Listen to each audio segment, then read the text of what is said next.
Welcome again to this session on topic currency derivative trading strategies. We have come to the last and concluding session. So far, we have covered a lot of interesting points as it will explained by Hitesh. In the last session, we will be covering a few topics like risk control strategies and risks and rules for trading options. Over to you, Hitesh. Thank you Pankaj ji. So risk control strategy और कुछ important pointers जो options trading में आपको बहुत मदद करते हैं, that is part of my this session. So let me start with something very very interesting. अभी तक जो मैंने आपको पिछली दो सेशंस में बताया, that was related with futures and option strategies. और जो फर्स्ट पार्ट था that was more on fundamental and pre opening session. ये वाले पार्ट में कैसे हम हमारी स्ट्रेटेजी को रिफाइन कर सकते हैं, ये मैं अब आपको बताता हूं. सो पहला चीज देखिए, बहुत सारे यहाँ पे ऐसे व्यूअर्स हैं मेरे जो मेरे को सुन रहे हैं, जो बोलते हैं, जिनका प्रोबेबली अभी भी ये व्यू पॉइंट होगा कि मेरे को सिंगल लेग काम करना है. सिंगल लेग मतलब या तो कॉल ले लेना है, कॉल शॉर्ट कर देना है, पुट ले लेना है या पुट शॉर्ट कर देना है.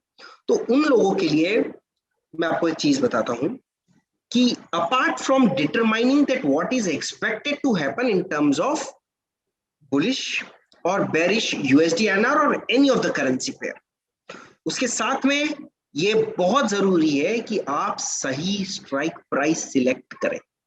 सही स्ट्राइक प्राइस सिलेक्ट नहीं करने पे जितने ऑप्शन बायर्स हैं उनको भी बहुत तकलीफ होती है, और जितने ऑप्शन राइटर्स हैं उनको तो और भी ज्यादा तकलीफ होती है. तो पहला मेरा पार्ट है ये वाले सेशन में कि जब भी आप नेकेड ऑप्शंस बाय करते हैं, राइट, नेकेड ऑप्शंस बाय करते हैं, तो उसमें आपको किन चीजों पे बहुत ज्यादा ध्यान रखना है. Number one, rules to buy. तो याद रखिए, पहले मैं बता रहा हूं मंथली ऑप्शंस की मैं बात करता हूं. सो अगर आप मंथली ऑप्शंस में काम कर रहे हैं, मंथली ऑप्शंस में लेट्स से आपका व्यू पॉइंट है कि USD/INR ऊपर जाएगा, बुलिश रहेगा. अब ये व्यू पॉइंट कब है? So let me tell you, ये व्यू पॉइंट तब है when your expiry date of near month contract is let's say 30 days far, 25 days far kind of. That means हम लोग इसको फाइनेंशियल वर्ल्ड में इसको बोलते हैं स्टार्ट ऑफ द मंथ में. अगर आप स्टार्ट ऑफ द मंथ में ट्रेड कर रहे हैं, राइट, तो आप OTM ऑप्शंस को बाय कर सकते हैं. OTM ऑप्शंस को आप बाय कर सकते हैं, ठीक है. बट जैसे ही मिड ऑफ द मंथ में आप पहुंचते हो, और अगर मान लीजिए अब आपका व्यू है कि यहां से बुलिश है, तो याद रखिए at the money options are preferred options, right. हम लोग बोलते हैं at the money और one step out of money, because 25 पैसे का स्ट्राइक प्राइस डिफरेंस होता है, तो एक स्टेप थोड़ा सा बाहर चले जाना is acceptable, but at mid of the month. Third point out here is, right, कि आप एक्सपायरी के पास में आ गए हैं, राइट, आप एक्सपायरी वाले हफ्ते पे काम कर रहे हैं, या एक्सपायरी डेट पे काम कर रहे हैं, या एक्सपायरी के एक दिन पहले काम कर रहे हैं, राइट. इस केस में आप हमेशा इन द मनी, कौन सा इन द मनी? एक स्टेप इन द मनी. एक स्टेप इन द मनी का मतलब होता है, जैसे मान लीजिए रेट चल रहा है 72.90 का चल रहा है, 72.90 का चल रहा है, तो आप 72.75 सिलेक्ट कर सकते, राइट. इससे ज्यादा इन द मनी नहीं जाना है, क्योंकि there are hundreds of things which works in options. In the money option जो होता है उसमें थीटा वैल्यूज, कुछ टाइम वैल्यू जो होते हैं वो कम हो जाती है, उसमें उतना इंपैक्ट नहीं आता है सडन फॉल के कारण. तो याद रखिए, स्टार्ट ऑफ द मंथ आप क्या करेंगे? स्टार्ट ऑफ द मंथ आप OTM ऑप्शन ट्रेड कर सकते हैं. बाय करने वाले जितने दोस्त मेरे बाय करने का सोचते हैं, वो OTM ऑप्शंस बाय कर सकते हैं start of the month. Mid of the month अगर आप आ गए हैं, तो आपको eight the money option trade करना है, और आप अगर एक्सपायरी वाले हफ्ते, एक्सपायरी वाला डे या एक दिन पहले एक्सपायरी के ट्रेड करना है, तो हमेशा याद रखिए एक step in the money call में और एक step in the money put में, ऐसा जाके ट्रेड करिए. पुट कब करेंगे? जब आप बेयरिश व्यू पॉइंट रखते हैं, खुला बाय करना है आपको ऑप्शंस, राइट, अगर वो पर्सपेक्टिव है तो. क्योंकि गलती क्या होती है? गलती होती है कि हमारा व्यू पॉइंट सही हो जाता है, बट हम लोग गलत स्ट्राइक प्राइस चूज करते हैं. मैंने बहुत बार देखा है कि एक्सपायरी डेट पर लोग OTM ऑप्शंस बाय करते हैं, बोले क्वार्टर पैसे का मिल रहा है, जाएगा तो क्या क्वार्टर पैसे जाएगा. But why to even give quarter पैसा to someone? It's my money, it's my hard and money, right? Why I should even give a quarter paisa to someone? Let me use a right strike price selection to improve my trade, right? So this is particularly not for option strategies. This is particularly for those friends of mine who are viewing me at this point in time, right आप ये चीज अपना सकते हैं, ये बहुत powerful है, right. Start of the month out of money में काम करेंगे, मिड ऑफ द मंथ आएगा तो एट द मनी में काम करेंगे, और सिर्फ एक स्टेप इन द मनी जाना है, ज्यादा अंदर नहीं जाना है, सिर्फ एक स्टेप इन द मनी जाना है, राइट। इस तरीके से मैंने लिखा यूज एटीएम और ITM when you are trading on expiry date or when you are very close to the expiry date. But let me tell you, ATM मैंने इसलिए लिखा है because ATM की definition is not a standard definition. Sometimes 72.90 में 73 is considered as ATM, right? If it is it is 72.80, then 72.75 is considered as ATM. So एक step अंदर चले जाइए और trade कर लीजिए, that's the rule.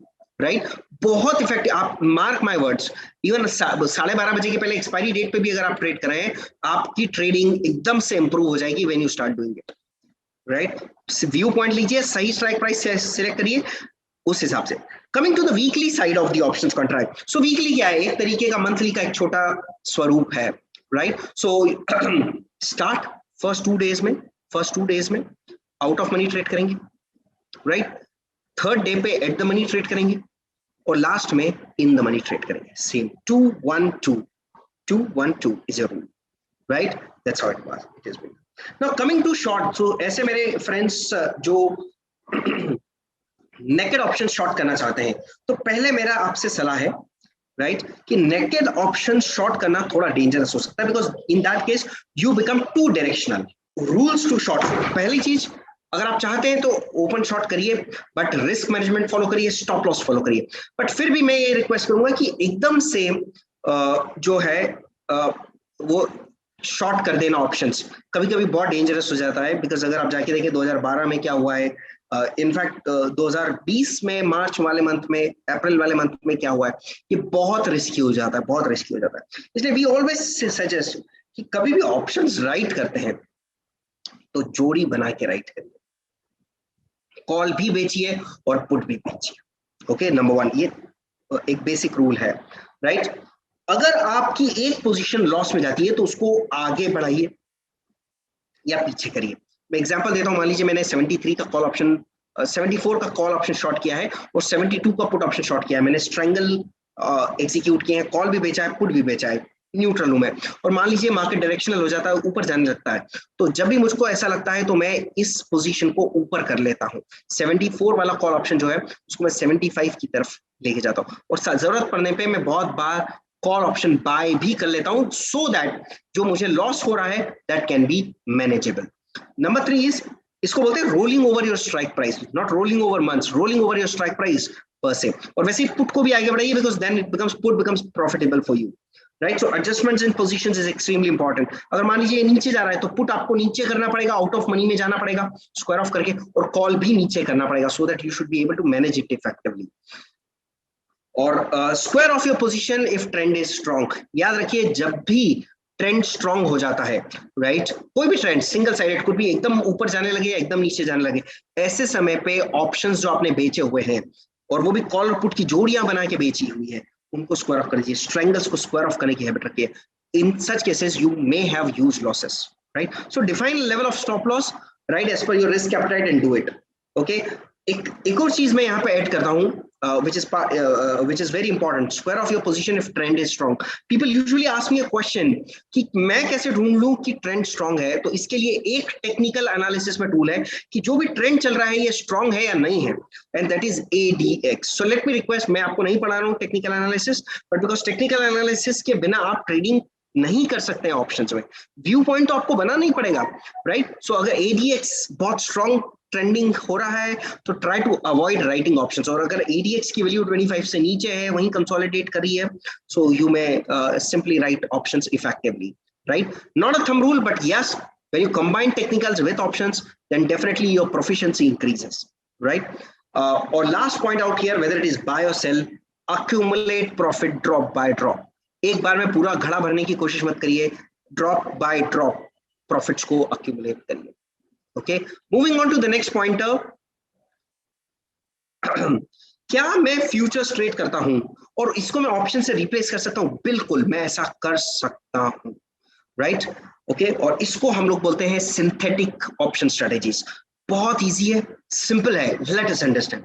तो जब भी आप लॉन्ग फ्यूचर्स करते हैं, लॉन्ग फ्यूचर्स करने का मतलब क्या है कि आपको लग रहा है कि यूएसडी आईएनआर या यूरो आईएनआर या कोई भी ऐसा प्रोडक्ट जो जो ऑप्शंस में अवेलेबल है वो बुलिश हो जाएगा, तो आप क्या करते हैं, उसका फ्यूचर लॉन्ग कर लेते हैं। बट जब आप फ्यूचर्स लॉन्ग करते हैं तो आपको याद होगा in first part of our discussion series, इसमें मैंने आपको बताया था कि आपका खर्चा बहुत ज्यादा है, 198 रुपीज का खर्चा है for trading 100 lots, which is basically the normal expense what people execute, which they have to pay. So उस केस में आपका खर्चा बहुत ज्यादा हो जाता है, राइट? इसके अलावा आप क्या कर सकते हो, लेट मी टेल यू आप क्या कर सकते हो। आप लॉन्ग फ्यूचर करने की बजाय, मैं एक एग्जांपल लेता हूं, मान लीजिए फ्यूचर 73 पे चल रहा है, मुझे लग रहा है यहां से बुलिश हो जाएगा, तो मैं फ्यूचर खरीद लेता हूं। जब फ्यूचर्स खरीदता हूं, राइट, सो मैं बुलिश हूं प्रैक्टिकली, बट प्रॉब्लम है कि यहां से मेरे को बहुत सारे एक्सपेंसेस पे करने पड़ते हैं, स्टैट्यूटरी, कंपलसरी, ऑल दैट। इसके बजाय मैं क्या करता हूं, मैं 73 का ही, मतलब एट द मनी का कॉल ऑप्शन बाय करता हूं, और उसी समय पे 73 का ही पुट ऑप्शन शॉर्ट कर देता हूं। कॉल बाय करूंगा और पुट ऑप्शन में शॉर्ट कर दूंगा, सेम स्ट्राइक प्राइस का अगर मैं करूंगा तो इसका पे ऑफ, कॉल खरीद के पुट बेचने का पे ऑफ बिल्कुल फ्यूचर्स के पे ऑफ से मिलता हुआ आपको दिखेगा, बिल्कुल फ्यूचर्स के पे ऑफ से मिलता हुआ आपको दिखेगा, राइट? क्वेश्चन आता है ये इफेक्टिव कैसे है, तो इसको इफेक्टिव बनाना पड़ता है। कैसे इफेक्टिव बनाएंगे, इफेक्टिव मतलब प्रॉफिटेबल कैसे बनाएंगे। 73 पे फ्यूचर लिया आपने, बोला कॉस्ट के अलावा क्या इंपॉर्टेंट है इसमें। सो मान लीजिए अगर मैं फ्यूचर में ट्रेड करता हूं तो मेरे को बड़ा कॉस्ट देना पड़ता है। ऑप्शंस में 2 ऑप्शंस भी करूंगा ना तो भी कॉस्ट बहुत छोटा सा रहेगा।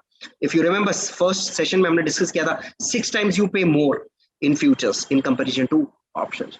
तो मैंने कॉल खरीदा, पुट बेचा। अब एक और एडवांटेज ये है कि देखिए कॉल, मान लीजिए एग्जांपल में समझिएगा, मैंने कॉल है 50 पैसे में खरीदा, और जब मैं पुट बेचा सेम स्ट्राइक का, जब मैंने पुट बेचा तो वो 55 पैसे में मेरा बिका।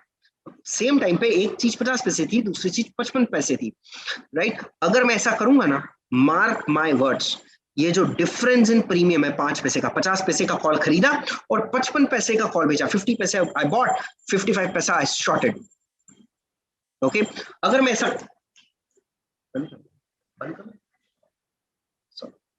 ओके, सो जब मैं ऐसा करूंगा तो दैट 5 पैसा विल बिकम प्रॉफिट। ये उसी समय एक तरीके से मेरे को प्रॉफिट में ऐड हो जाएगा। और जब भी प्रॉफिट मेरा ऐड होता है, is there any background noise coming up? Excuse me, is there any background noise coming up? Yes, little bit, but it's okay. Okay, all right. Okay, so जब भी मैं ऐसा करूंगा और जो चीज मैं बेच रहा हूं उसका भाव खरीदने के भाव से ज्यादा है, तो वो जो डिफरेंस है ना, वो हमेशा मेरे को प्रॉफिट्स की तरह काम करेगा। ये 5 पैसे का प्रॉफिट मेरे को मिलेगा। तो अगर मेरे को प्रॉफिट्स होते हैं, एक तरीके का लॉन्ग फ्यूचर्स मैंने क्रिएट कर लिया है। मैं भी आपको प्रेजेंटेशन में बताऊंगा, भी एक्सेल पे करके बता दूंगा फटाफट। सो अगर मैं ऐसा करता हूं तो याद रखिएगा इसका पे ऑफ बिल्कुल इसी तरीके से लॉन्ग फ्यूचर्स की तरह रहेगा। मतलब अगर भाव ऊपर जाएगा, अंडरलाइन प्राइस ऊपर जाएगी, फ्यूचर्स ऊपर जाएगा, स्पॉट ऊपर जाएगा, तो मेरे को प्रॉफिट्स होंगे, और अगर नीचे जाएंगे तो लॉस होंगे। अगर प्रॉफिट्स होंगे ना तो 5 पैसा एक्स्ट्रा प्रॉफिट होगा हमेशा मेरे को, और अगर लॉस होगा तो 5 पैसा लॉस कम होगा। बट ये सिर्फ कब करना है आपको, जब पुट का भाव कॉल के भाव से ज्यादा है और एट द मनी के समय पर करना है। तो 73 अगर फ्यूचर चल रहा है, 73 का कॉल ऑप्शन मैंने ले लिया, राइट, और 73 का पुट ऑप्शन बेच दिया। 50 पैसे का कॉल ऑप्शन खरीदा है और 55 पैसे का पुट ऑप्शन बेचा। 5 पैसा एक तरीके से मेरे पास में अकाउंटेबल हो जाता है। अब इसको मैं एक ट्रांसलेट करता हूं एक्सेल पे, क्विक समझेंगे और डिटेलिंग कर लेंगे। Okay, so let me move to my new Excel sheet. Just a moment, please. Step by step, let me tell you how it works. So right side में आपको जो छोटा सा एक चार्ट दिख रहा है, उस पे हमारा डिटेलिंग होगा। Let me increase the font size first. I hope this is now pretty okay with all of you. Right side will be my chart. So let's say underlying price 73 है, option multiply, ये छोटा सा एक option calculator है जो मैं use कर रहा हूं, और मैं सिंपल ऑप्शन मल्टीप्लायर 1 की तरह यूज करता हूं। Risk free rate of return मैंने कुछ डाले नहीं है। कैलकुलेशन डेट मेरा आज का है। राइट साइड में मैं एक छोटा सा कॉल ऑप्शन पहले क्रिएट करता हूं, सो दैट आपको क्लैरिटी से पता चल जाए। 4th February. So 4 दिन एक्सपायरी डेट है। एक कॉन्ट्रैक्ट में कॉल ऑप्शन खरीद रहा हूं 73 पे, लेट्स से 0.50 का मैं बाय कर रहा हूं। एक काम करते हैं, बिकॉज मैं को थोड़ा डिटेलिंग में आपको बताना है, तो मुझे पता है 1 रुपया प्रीमियम नहीं होता है, बट समझने के लिए हम लोग अभी ले लेते हैं, राइट। सो मान लीजिए इसका प्रीमियम 1 रुपया था, मैंने कॉल ऑप्शन खरीदा है, राइट। सो मैं इसको कॉपी करता हूं, okay, and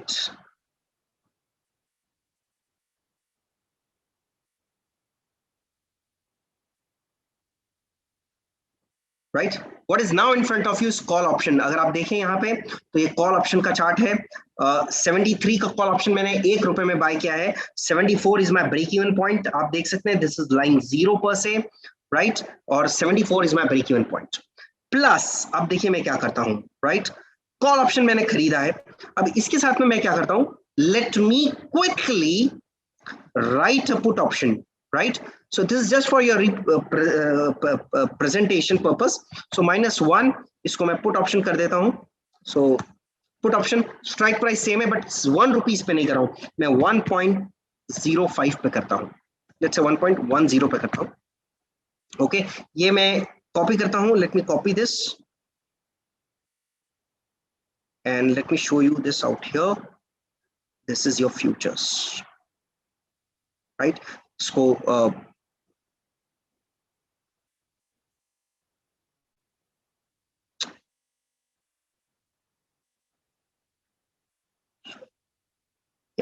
this is your futures, right. Linear chart straight है बिल्कुल, कॉल 73 वाला बाय किया, राइट, और जो पुट है वो राइट कर दिया। 10 पैसा जो डिफरेंस है ना, ये मेरे को प्रॉफिट की तरह वर्क करेगा। सॉरी मैं इसमें डेसिमल्स अभी ऐड नहीं कर सकता हूँ, otherwise there has to be a lot of change needs to be done, but एक तरीके से एक्स्ट्रा प्रीमियम पे बेचा हुआ put, difference of call and put, 1 रुपए में खरीदा कोई चीज और 1 रुपए 10 पैसे में बेच दिया कोई चीज, तो टेक्निकली वो 10 पैसा will always help me. Loss अगर होगा, मतलब अगर मैंने लॉन्ग फ्यूचर्स करने के बजाय कॉल खरीद के पुट बेचा होता और मार्केट नीचे चले जाता, यूएसडी नीचे चले जाता, अगर नीचे चले जाएगा तो 10 पैसा लॉस कम होगा मेरे को, और अगर प्रॉफिट होंगे तो 10 पैसा एक्स्ट्रा प्रॉफिट की तरह होगा। सो लेट मी रिक्वेस्ट यू, आप लोग इसको जाके डिटेलिंग करिएगा। इसको सिंथेटिक ऑप्शन स्ट्रेटेजीज बोलते हैं। सिंथेटिक मतलब मैं ऑप्शंस जो है राइट उनको सिंथेटिक वे में यूज करता हूं to create long futures and short futures, long futures and short futures. Left hand side आपका लॉन्ग कॉल है, राइट हैंड साइड जो है वो आपका सिंथेटिक लॉन्ग फ्यूचर्स है। सिंथेटिक लॉन्ग फ्यूचर्स क्या करना है, कॉल खरीदना है, पुट बेचना है, सेम स्ट्राइक प्राइस का एट द मनी पे। Same way what you can do is, अगर आपको शॉर्ट फ्यूचर्स करना है, शॉर्ट फ्यूचर्स करना है, उसके बजाय आप क्या कर सकते हैं, आप पुट ऑप्शन खरीदें, एट द मनी का पुट ऑप्शन खरीदें और कॉल ऑप्शन बेच दें। अब ये बेचते टाइम आपको क्या ध्यान रखना है कि जब भी आप कॉल बेचेंगे, मेक श्योर जब भी आप कॉल ऑप्शन शॉर्ट करते हैं, sell means I mean to say short out here, जब आप शॉर्ट करते हैं ओके तो उसका प्रीमियम पुट के प्रीमियम से ज्यादा होना चाहिए, otherwise it is not going to be effective for you, right. Put खरीदा और कॉल बेच दिया, अगर ऐसा है तो आपका जो क्रिएशन होता है राइट वो बिल्कुल शॉर्ट फ्यूचर्स की तरह रहेगा। सो let me quickly change this, suppose this is put and this is your call, okay. अगर आप देखेंगे, let me use this out here, this is nothing, what is now in front of you, payoff at expiration, it is exactly the way I wanted it to behave for me in terms of short futures. So short futures की बजाय मैं options को इस तरीके से use कर सकता हूं जो बहुत अच्छे से मेरे लिए इफेक्टिव हो जाते हैं, राइट। याद रखिएगा जब भी बेचें ऑप्शन सिंथेटिक्स में, जो मैंने अभी आपको बताया, उसका प्रीमियम थोड़ा सा ज्यादा रहे तभी करिएगा, अदरवाइज मत करिएगा, राइट। जितना ज्यादा रहेगा उतना इफेक्टिवली वो वर्क करेगा। अब लोग इसमें स्प्रेड, माफ करिएगा, इसमें लोग बहुत सारी चीजें और भी करते हैं, but let me restrict myself to the discussion which I wanted to highlight. Moving on to risk control strategy, ऐसी स्ट्रेटेजीज जो रिस्क कंट्रोल स्ट्रेटेजीज है। रिस्क कंट्रोल मतलब आपकी जो एग्जिस्टिंग रिस्क है उसको कंट्रोल करने की कोशिश करती है। There is nothing like options के साथ में, because these are non linear products, तो आप ऐसा नहीं बोल सकते कि मेरी हर रिस्क कवर अप हो जाएगी in terms of related to the volatility, right? But covered call, covered put, protective call and protective put, right, are part of risk control strategy. अब मैं एक्सेल पे आपको बहुत ज्यादा नहीं बताता हूं, मैं आपको वर्बली इसको समझाता हूं कि मैंने एक फ्यूचर खरीदा, बाय किया है फ्यूचर्स, दैट मींस मैं लॉन्ग हूं मतलब मैं बुलिश हूं, और इसके साथ में मैं पुट ऑप्शन बाय कर लेता हूं. I am buying a put option, future buy किया और एक पुट ऑप्शन खरीद. So it starts working, right, कि अगर भाव ऊपर गया, ज्यादा ऊपर गया, तो मेरे को फ्यूचर से प्रॉफिट होंगे, पुट से लॉस होगा but will be a limited loss. और वैसे ही अगर भाव नीचे गया तो फ्यूचर से लॉस होगा but put will start yielding me something, at least मेरा रिस्क कंट्रोल्ड रहे. तो इस तरीके से प्रोटेक्टिव स्ट्रेटेजीज डिफाइन की गई है. प्रोटेक्टिव स्ट्रेटेजीज जिनको किस कैटेगरी में डाला गया है कि ये एग्जिस्टिंग रिस्क को, मैंने फ्यूचर बाय किया, अब मेरा रिस्क क्या है, भाव नीचे जा सकता है, राइट, तो उसको मैनेज करने के लिए I bought a put option, right. वैसे ही लोग बहुत सारे कवर्ड पुट्स करते हैं, कवर्ड कॉल्स करते हैं, प्रोटेक्टिव कॉल्स करते हैं, ऐसे बहुत सारी अलग अलग वे है. मैं आपको एक एग्जांपल कवर्ड का भी देता हूं. कवर्ड मान लीजिए मैंने एक फ्यूचर लॉन्ग करा हुआ है और पुट बाय करने के बजाय मैं एक कॉल ऑप्शन शॉर्ट कर देता हूं, राइट. एट द मनी का भी कर सकता हूं, आउट ऑफ मनी का भी कर सकता हूं. मैं usually out of money prefer करता हूं, क्योंकि फ्यूचर जब मैं लॉन्ग हूं that means I am bullish, और जब मैं कॉल शॉर्ट कर रहा हूं मतलब I am not bullish beyond the strike price which I have selected. So 73 का फ्यूचर्स मैंने बाय किया, और राइट, और मुझे नहीं लगता 74 के ऊपर जाएगा, तो 74 का कॉल ऑप्शन मैंने बेच दिया, 5 पैसे में बेच दिया. बट हेल्प ये होगा कि मेरे को ये 5 पैसा रिवॉर्ड की तरह काम करेगा, ये 5 पैसा मेरे को रिवॉर्ड की तरह काम करेगा, right. So that is covered and protective.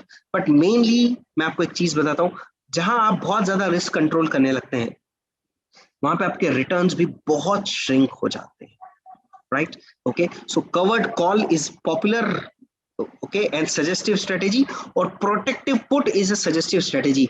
Usually we don't suggest people to do covered puts and protective calls, though it is part of my presentation, तो मैंने लिखा हुआ है, but covered call ज्यादा powerful है. covered call से you can even reduce the cost of buying, right, क्योंकि जितनी बार आपका वो ऑप्शन 0 बन के एक्सपायर होगा जो आपने ऑप्शन बेचा है, that keeps reducing your losses, right, and really also reduces your cost, right. और वैसे प्रोटेक्टिव पुट डाउनसाइड रिस्क को प्रोटेक्ट करने के लिए बनाया है, right. These are combination, future plus option combinations, right, mainly being done by people जिनको बहुत बड़ा पोजीशन रहता है, जिनको एवरी सिंगल क्वार्टर पैसा काउंट्स फॉर देम, उन लोगों के.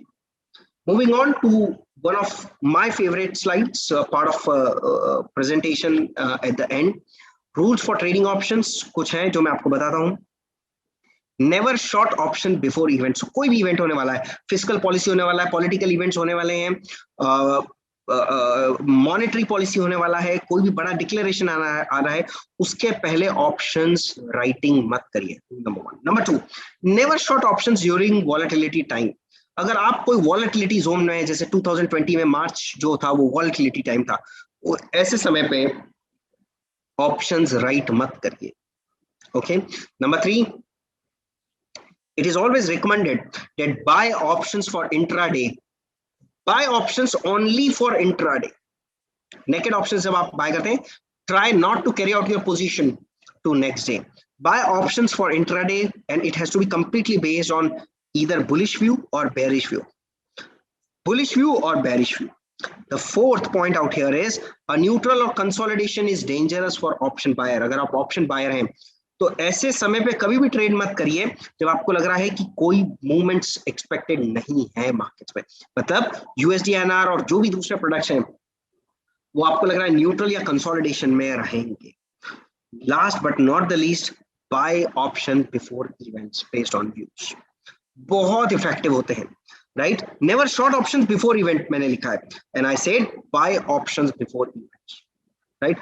और कॉल पुट दोनों भी बाय कर सकते हैं आप, right. Don't carry out your buy position, right, till expiry date. Try to liquidate it when you are in good profits. That's the end of my part. Over to you, Pankaj ji. Thank you, Videshji. It was very wonderful session. Lot of knowledge we have gained, and we can see that you have won a lot of accolades here. And congratulations for that too. Thank you. And our audience actually would have learned a lot from this session. We are very hopeful from it. So audience, we have covered this wonderful session on topic currency derivative trading strategies, and we are hopeful that we will hear again from Hiteshji again on some other topic. Till then, thank you. Thank you Hiteshji. so much, Pankaj. Thank you, everyone. Namaskar, Jai Hind. Take Thank care. you. Investments in securities market are subject to market risks. Read all related documents carefully before investing.